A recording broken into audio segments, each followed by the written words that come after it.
You're listening to Online Pet Health Podcasts with Dr. Megan Kelly.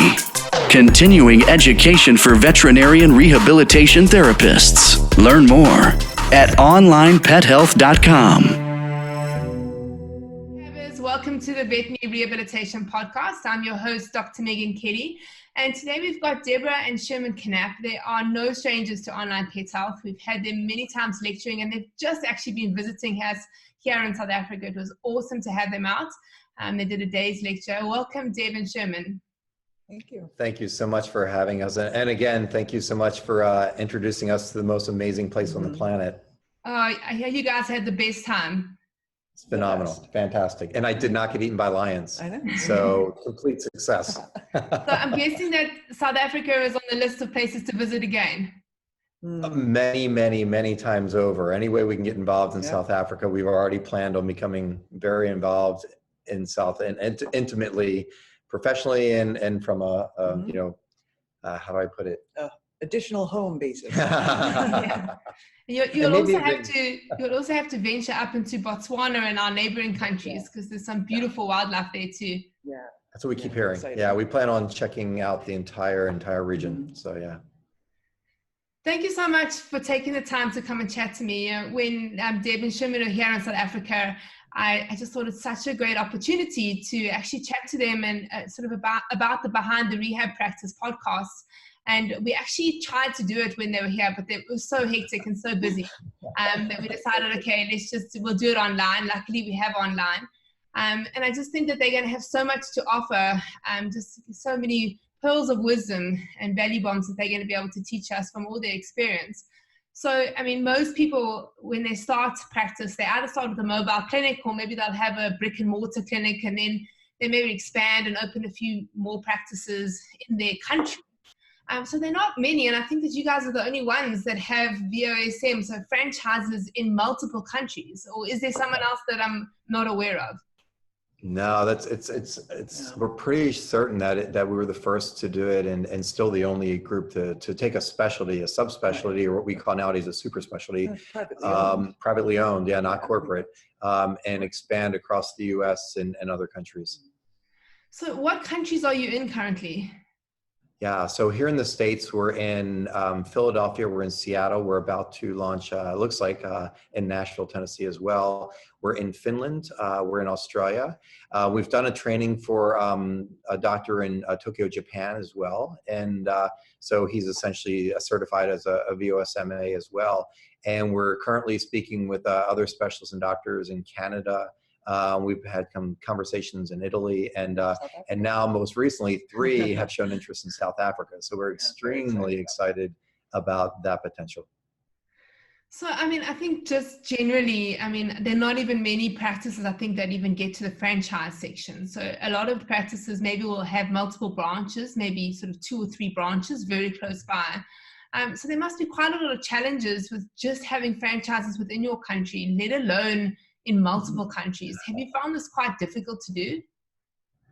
You know, so when we first, and the way this all came about was here in the States, we were really one of the first dedicated sports medicine rehab orthopedic center just dedicated to that area of specialty medicine. And we, Deb opened that actually in 2006.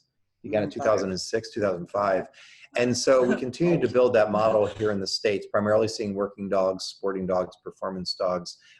And as the brand grew, we started getting cases from around the country and then started getting cases from other countries. And we lecture a lot, just like we did down in Cape Town for you. And so we do a lot of lecturing and training. We love education.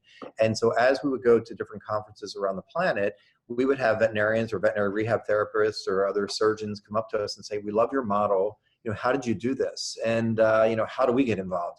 And we would say, where are you located? And they're like, Australia. And we're like, we like Australia. And so we would stalk them a little bit and look at their centers and make sure that they were very good doctors, had a good practice, good reputation, and that there was a need for this area of sports medicine, rehabilitation, regenerative medicine, super specialty orthopedics in their region, and are there a lot of working and performance dogs, sporting dogs in their region that are also in need of these types of therapies. So once we saw that was the case, then essentially we went into a training module with them. So it's essentially a certification. So it's the VOSMA, which is the VOSM affiliation program, and essentially we take groups like in Finland, groups like in Australia, or other places around the world, and we say, hey, we can take our IP, our level of training, our marketing and branding, and help you to have the same success and the same strategic marketing and ability to practice medicine to these areas of canines that are in need, and so that's really how this all came about.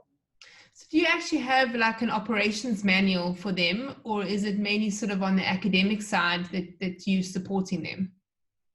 Yeah, we do both. So there's basically a data dump once we make the arrangement, and they get notes, rehab protocols, surgical advice, a whole bunch of stuff, and that's kind of dropped almost like PDFs and documents.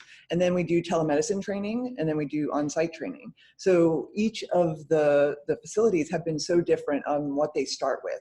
So some are really strong in rehab, some are really strong in surgery, and so our approach is bringing them up to speed on everything and making the full package. And so everybody's been different, but some people come into our facility a lot more.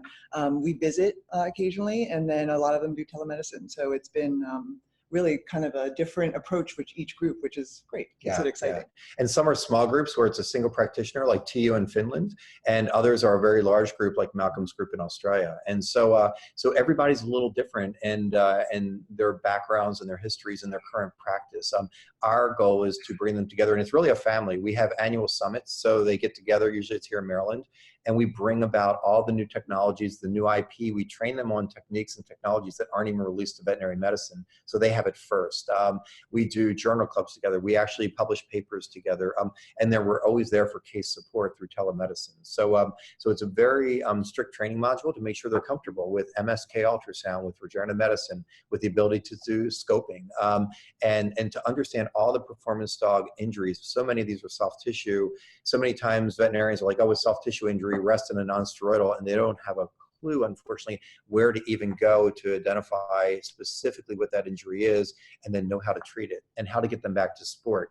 That's what this is all about. And so the training modules, everyone is a little bit different in what they come in with, but by the time they're done, they are all as proficient as we are in the ability to see these types of cases, handle them, treat them, and get these dogs back to full performance.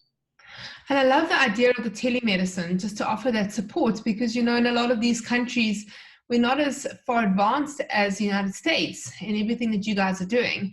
And especially if you're by yourself, then you don't, it's nice just to be able to have somebody who's just a Skype call or a Zoom call away, and to be able to show them the case. And you guys offer that support, don't you?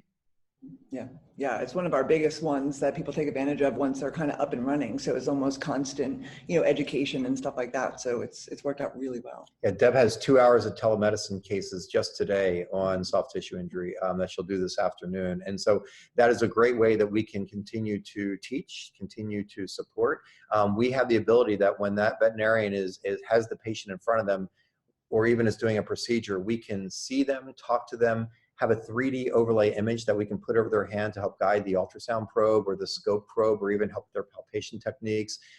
We can see them, they can see us. There's a library of normal and abnormal pathology we can bring in while we're actually involved in the case. So it's an extremely, it's an incredible, fascinating platform that we've been fortunate to use in human medicine that they brought to us in veterinary medicine. And that's the primary platform we use for all of our continuing training and initial training as well, and then continual case support.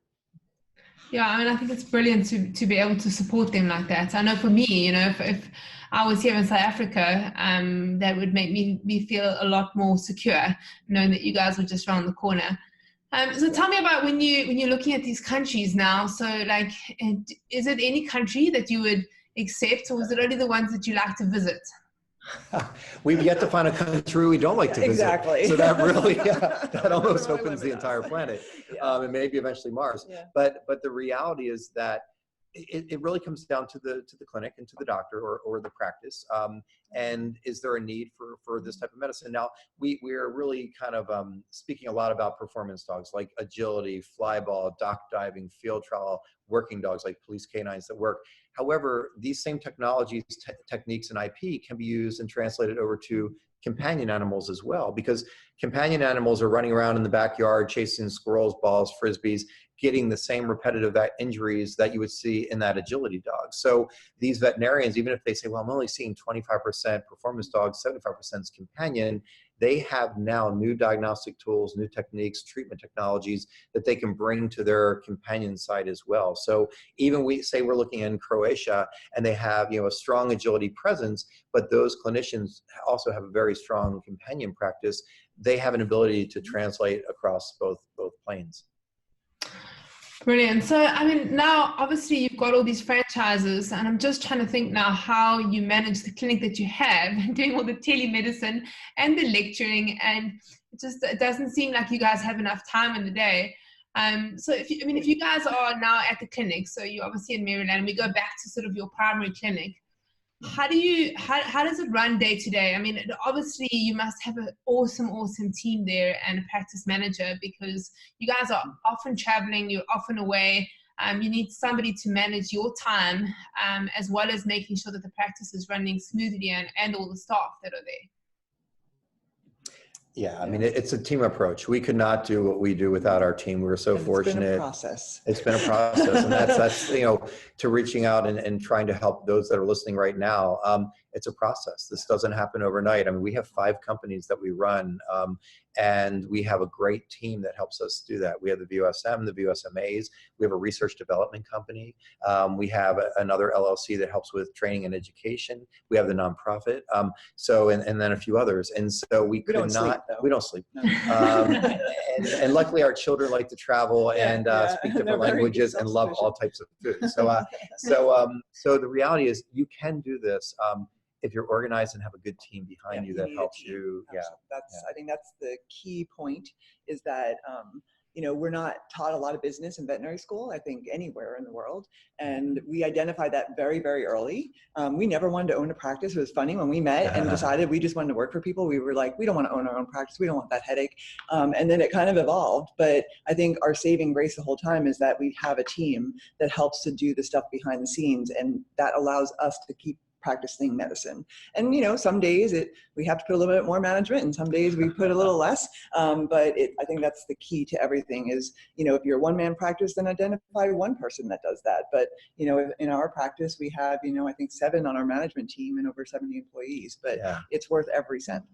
Yeah, and honestly, just like Deb said, when we first came out, I was working for corporate medicine, and I was a surgeon, and I was doing ortho and neuro and soft tissue and a little bit of everything.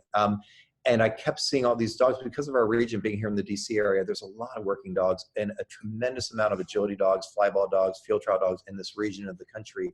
I didn't know what they did. I had no idea what a swimmer's turn was. I had no idea what 2-on 2-off contacts were. So if I was going to help these dogs, I had to be able to speak their language, understand their sport or their work. And so I went and watched them train. I watched, videotape them, talk to the owners and the handlers and the trainers to kind of learn that. And so very quickly, my caseload and Deb's caseload in that arena grew astonishingly quickly. So then I just was doing orthopedics and sports medicine, and I knew I needed a rehab component, because most of what I see doesn't need surgery. It needs a diagnosis and it needs rehabilitation therapy. If it does have surgery, what else does it need? It needs rehabilitation therapy. So 100% of what I see on a daily basis needs rehabilitation therapy. Nowadays, it needs an MSK ultrasound so I can diagnose it, and then rehabilitation therapy. So the important thing was I went to the corporate, to the top of the food chain, and I said, listen, we need rehab. We need rehab in this center. They said, well, there's we're not interested. Not right now. Talk to us in maybe 5 years.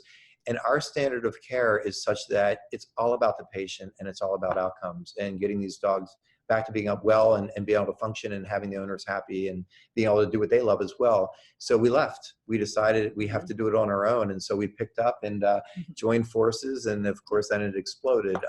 But the reality is, for anyone out there, stick to your guns. It's all about quality medicine. It's all about, what you believe in. But the one thing that's a big take home is we all may be great veterinarians listening to this, or rehab therapists, or even technicians, but we're not trained in business in vet school, or in our internships or fellowships or residency. I have 13 years of higher education, and we're not trained in that area. So have the team, take advantage of finding the right people to manage, to do your bookkeeping, to do your strategic planning, to do your PR marketing, to help herd you like cats. I mean, talk about if it's shiny, I'm every OCD, ADHD, with all those little initials you could give somebody, I think I carry.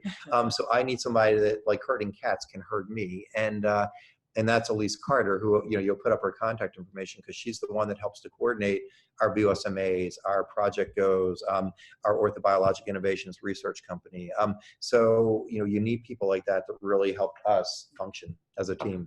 Yeah, and normally those people aren't vets, or, so I think what tends to happen is we have practices, and then one of the vets or one of the therapists decides to be the person who's managing and doing all of that. And that's really the problem, isn't it? Is that we're not trained in it. So we need to find those people that are trained, those people that have the skills.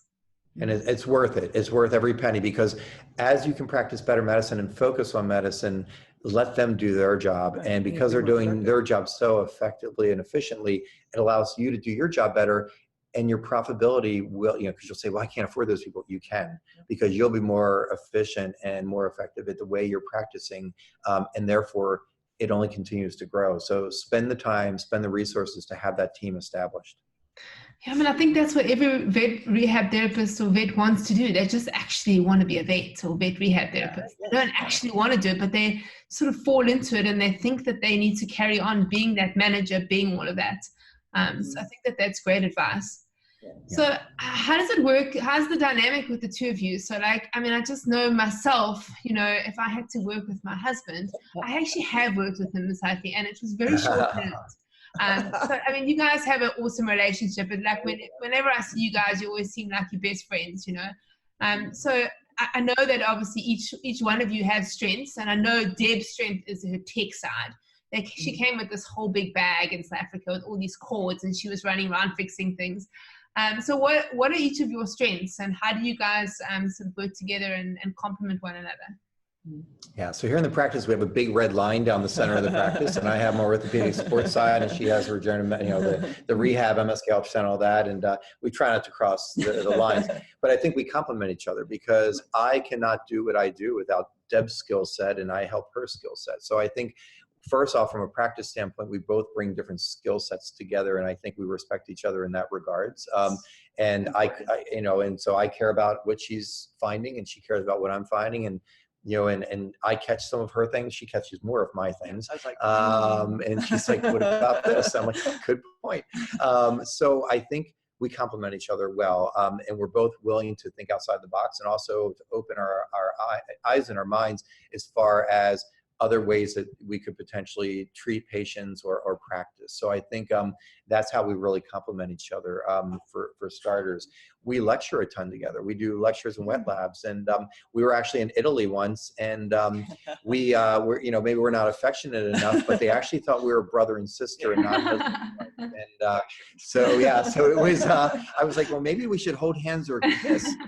But I was like, but then they may think it's brother and sister doing that, and that probably isn't going to go over well either. So because we're with each other almost 24/7, so you have to be able to have a relationship where you can appreciate each other and understand each other's talents and strengths and weaknesses. And if she's my Zen rock, I tend to be all over the place, and she kind of reins me in and says, okay, let's focus. This is a good strategy. Let's go with this, this, and this.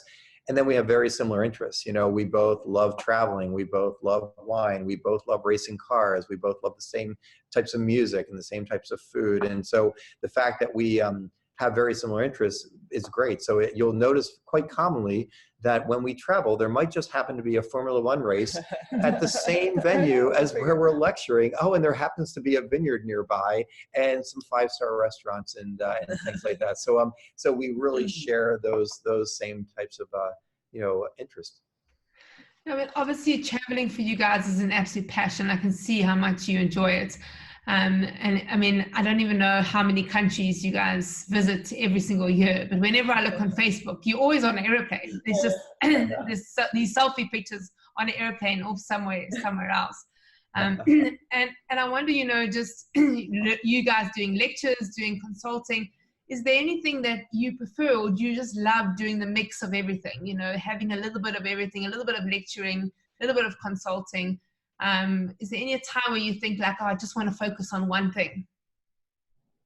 So I'm the introvert of the team, and so I'd rather be in a dark room with my ultrasound probe and patients and never come out.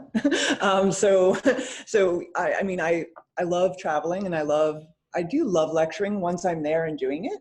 And so, you know, I think the kind of the, you know, all the things together. I think that's kind of what I enjoy. A little bit of this, a little bit of that. I think if we just took one piece and did that all the time, I'm not sure there's one piece that I would want to do all the time. I think it's a balance, nice and they all are involved. They all are intertwined and interrelated, and it helps the animals and helps people and humans, you know, at the same time. So for instance, Orthobiologic Innovations is our research and development company. It's a translational company, translational medicine company, where we will take medical devices, products, biologics that are currently being used in the human sector, and these companies will come to us and say, do you think there's a need or a niche for this in the veterinary sector? And we'll look at the device, we'll beta test it, we'll look at the products or the biologics, make sure they have safety data, and then we'll actually test them in the veterinary sector. And so we're actually taking things that are helping humans and bringing them to the veterinary field. We've also taken things from the veterinary field, validated them, published them, and now they've translated to the human field. So it's such a great feeling when you see you're helping the animals, which in turn helps the owners, but you're also helping humans indirectly. So that to me is stimulating and fascinating and really keeps me motivated every day. But then I can take some of these biologics, treatments, devices and bring them to my own practice and help our patients right here or the other VOSMAs, and they actually get those products before, you know, big pharma even has them on the shelf. And so so it really, if you look at that, it's all very much intertwined. And so I love a little bit of everything. I want to still see patients. I want to treat animals. I want to help to develop new technologies and be innovative. I love to publish. I love to lecture and teach. And that's really where Project Go kind of ties in as well. It all intertwines. And so it's a very fine balance, which gets back to you need the team. You need a team approach to be able to allow you to do what means so much to you. Yeah. Tell us a little bit about Project Go. You want to go or should I? No, you know. I talk a lot. I really should let Deb talk more.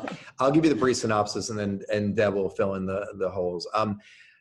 It's evolved, and I'll be honest with you, it's all your fault. It's our trip to South Africa was so inspiring and so life altering, and I'm not making that up just because you're from there. And you know, we're recording this there. It truly is. And for, you know, just as a plug, if you're watching this and you've never been to South Africa, go. I mean, we've been all over the world, as you know, and it is absolutely just life-altering. And so Project Go started out as a passion of mine and a dream of mine from years ago, because what I realized was that, especially in our sector, there's not a lot of funding for animals that have injuries. For instance, working dogs, they will spend $20,000 to $40,000 US purchasing and training a working dog, yet when they're injured, they have no funding. And these are dogs that are out saving lives, you know, helping with tragedy, finding people in the middle of the night, you know, protecting the White House. And yet when they're injured, they'd rather replace them or just doctor them and not actually do the appropriate treatment. And I was seeing this from every agency. It was quite saddening to me. Then we have organizations like your rescues, Pity Rescue, Labrador Retriever Rescue, Border Collie Rescue, your SPCAs, your Humane Societies. They're not well funded. Many of them don't have funding, and they have to do, you know, some sort of crowdfunding or something that to just get up enough money to maybe see a veterinarian yellow and get the treatment. So those animals needed funding. And then your wildlife, you know, there's not a lot of funding for the zoos, the aquariums and so forth, and the animal sanctuaries. So my ultimate goal was to have a nonprofit. It's a 501c3 that could be the funding source for animals around the world. It's Project Go is Global Orthopedics for Animals, and the goal was to be able to help animals in need with orthopedic injuries. So if there was an animal in Finland and Australia and South Africa, whether it be a working dog, a shelter animal, or a wildlife, we could be there to help give support. Then all of a sudden, South Africa happens. And so we had a chance to visit with one of the veterinarians in Kruger, who's helping with the rhinos. And unfortunately, poaching is still an area of concern. And it really was extremely disheartening to me to see this is still happening. I just wasn't aware. And so there was this poor rhino who's in a cast, and he has a horrible wound. And so I was saying to the veterinarian that's taking care of him, I said, you know, instead of putting the cast on, might we be able to use an orthotic? And he looked at me, he's like, what's an orthotic? And I was like, I need to help. I need to help, because we make custom orthotics all the times. In fact, there's one recently that they made for an elephant. And so I was, all of a sudden, kind of a little bell went off, a light switch went on, that I was like, I have a place where I can now help, you know, veterinarians in need, animals in need that may not be aware of certain technologies. Then we visited another animal sanctuary where they had cats and birds and, you know, you name it. And the dermatologists and the ophthalmologists that were with us are brilliant, brilliant doctors as well. And all of a sudden they're reaching out to the animal sanctuary, helping with cases for eyes and for skin. And all of a sudden we looked at each other and we're like, whoa, there is so much more we can do, because it's not just about orthopedics, sports medicine, regenerative medicine, soft tissue injury rehab. Let's change it from Project Go, global orthopedic for animals, to global objective for animals. So we're in the process of actually changing it right now. No one's even aware of this, including our team, because we're just now doing this ever since we got back, which is just a few weeks ago. And what we want to do is we want to bring all the ologies under an umbrella. So we're going to have nutritionists, dermatologists, ophthalmologists, neurologists, and we want to have this team of super specialists that when there is an animal in need somewhere in the world, that they can reach out to us through telemedicine, because we have the telemedicine platform, and help those animals.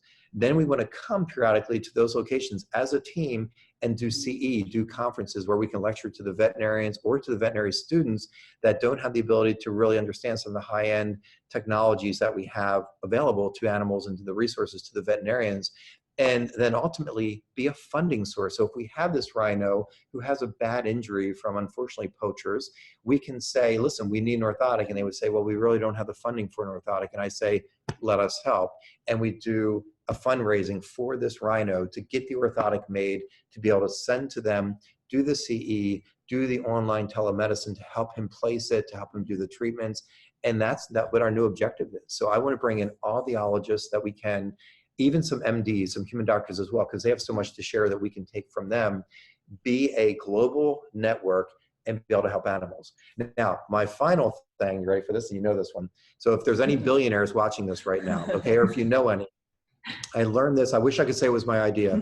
On the human side, they took an old FedEx jet, they retrofitted it for an eye care center. So they fly this jet in, pilots donate their time, they land in third world countries, and humans that have eye issues that they haven't been able to get taken care of come on board. They have clinics set up there. The ophthalmologists there do clinics to the eye doctors in that country and also to their students. So they have a training lab, they have a clinic, they have a classroom, and they fly in, help humans, teach, train, and then fly out. We want to do that for animals. So we want a classroom, we want a wet lab, we want a clinic, literally operating rooms, pilots that will donate their time, and a big FedEx jet, and we will fly around the world, help teaching and training animals. It just takes a few dollars. Right. So if you're watching this and you like animals, you like helping humans as well, please feel free to reach out to us. Yeah, I love it. I love the idea. It's absolutely awesome. So guys, if any of you are listening, if any of you have specialities, know people with specialities that want to volunteer their services,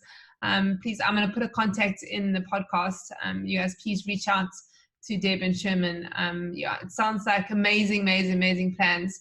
And any billionaires out there who want to, who've got an old drone they're not really want to use anymore, we can convert, please just let us know. Yeah, and they don't have to be a billionaire. Maybe they just have a big jet that they want to donate. Yeah, just a spare one.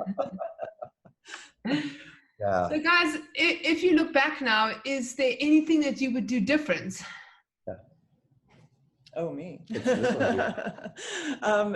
So, you know, I think looking back, we kind of reflect a lot, and I'm not really sure we would do anything very differently. I mean, we love our practice. I think the only thing is that maybe we would have stayed a little smaller, but maybe that's the evolution. Maybe that's our next step, is just to go a little bit more boutique-y and to have a bit more of a smaller area. But yeah, I mean, I think all of our decisions in the clinic, from the flooring that we use to how our ORs are set up, I mean, we got it right from the beginning, which is pretty intense. But yeah, I mean, I think, I don't know. There's not much. No, I think we are so fortunate and so blessed that everything has followed the path that it has, and it's all because of the right people as well. We would not be been easy here the whole time. No, it is. It's we built it. This is a 16 to 17,000 square foot facility that we signed the note on when the economy crashed in 2008, and we're looking at each other like going, a week before. "Are we doing the right thing?" And it's before. a huge center. I mean, we have 4 gigantic operating rooms. We have an MRI. We have a huge room that's just set up for gait analysis, so we can actually objectively look at their gait and follow them out. So objectively, we know they're getting better. We can set up agility obstacles and actually see, is it a training issue or is it really an orthopedic issue? We have an entire regenerative medicine lab. So we have things that allow us to be this super specialized group, and you need that to do what we do. It is challenging. When it was small, we knew everyone's name. Sometimes people would pass down the hallway. I'm like, do they work here? They're wearing a VOSM, scrubs. And so that's hard for us, because, but when you're this large and you're getting patients, we get patients from all over the world. And so you need to have, the ability to be able to have the right facility. We have rubber flooring. These dogs are coming in with rehab needs, orthopedic needs, neurological needs. They can't have hardwood floor or tile. They'll slip everywhere. So it's rubber flooring. We don't have exam tables. Everything's on a dog bed on the floor because these dogs need to be comfortable. So we've looked sort of ergonomically at how can you take veterinary medicine and make it the perfect situation for the owners, comfortable for the dogs, and do the best type of medicine. So I would say it's okay to expand. We have 70 employees, but then have the management to help you handle that. Otherwise, keep it small, keep it boutique. And that's our thing now also, is we're flying around the planet helping veterinarians. So even if they don't want to do a VOSMA, but they see a subset of cases that they need help with rehab, with MSK ultrasound, with regenerative medicine, with arthroscopy.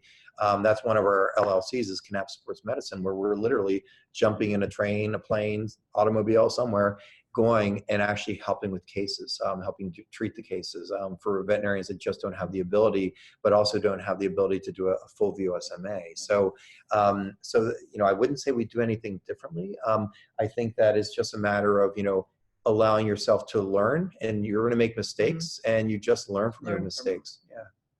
I think what's reassuring for those that are listening is that, I think that a lot of people think in business, when you make a big decision, like whether it's buying an underwater treadmill or putting an offer in a property, or, like you say, you had a moment where you thought, like, is this the right thing? And you're going to have that. It's never, ever, ever, when you make a big decision, you never have this is definitely the thing, and this is the right time to do it. You always have those thoughts where, have I done the right thing?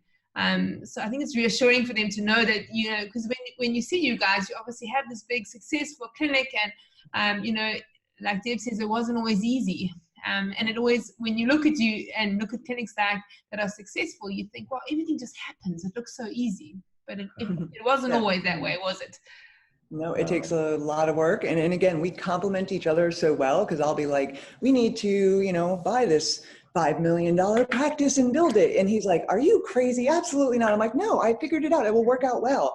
And then he's just like, I don't know. And then, 12, 15 years down the road, it worked out well. So I think I'm, very kind of even keeled, low anxiety. And I think that way we complement each other with, new projects and kind of looking past the big wall in front of us. And yeah, but think outside the box. Medicine's always changing. Practice is changing. Your clientele's changing.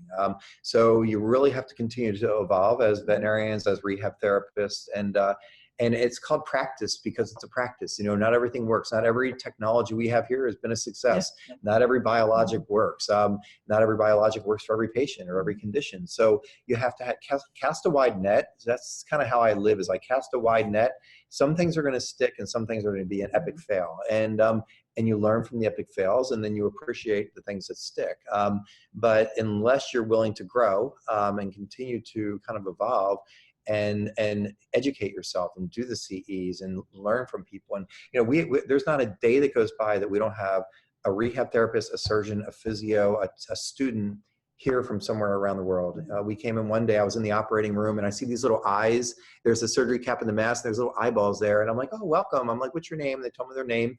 I'm like, where are you from? They're like, Denmark. I'm like, oh, well, welcome. My grandmother's from Denmark. And I'm like, how long are you with us? She's like, 6 months. I'm like, oh, okay. So do things like that. If you're listening, go visit your local centers that are doing some things that you're not. And we have a very open door policy here. People that are interested in maybe even learning more about the VOSMAs or what we can bring to the practice for them, ring us up and come visit. And but I think that's the great thing about our industry is we're very, as veterinarians and technicians or rehab therapists, it's all about sharing, education, knowledge, and we're very giving in our industry. So everyone should take advantage of that. Yeah, I think that's great advice. And I just want to say, I think you guys make a great team. And well done on everything that you've achieved. I'll keep her. Yeah. So those of you that are listening, I'm going to put all the links and all the contacts. If you guys are interested in opening up a VOSM clinic, I'm doing the Academy certification. Those of you that are interested in Project Go and all those billionaires who need that jet.